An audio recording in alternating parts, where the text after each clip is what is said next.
Hello, my dear friends. Good morning. Hope you all are doing well. So, today we are going to discuss the logical series, one of the very important Excel formulas. So, today we are going to discuss the if condition. So, what is do you mean by if condition? There are only two parameters, true and false. If the statement meets your criteria, it is true. If it doesn't meet, it is false.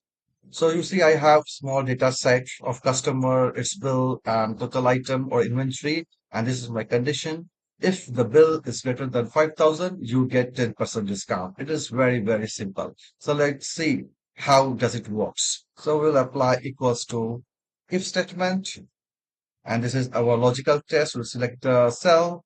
We'll put the condition here. If greater than 5,000, 5,000, comma, value if true. So what is value if true? Get 10 percentage discount. Quotes close, comma.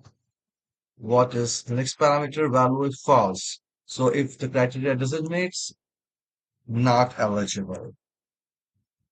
Not eligible for discount. Very simple. Quotes close, bracket close. Press enter. This is your answer. Get 10% discount. We'll copy this formula below. Control G is shortcut. You see, we have the answers. Cool. So guys, stay tuned to my channel. Subscribe my channel for more knowledge and fun. See you in the next class. Take care. Have a great day ahead.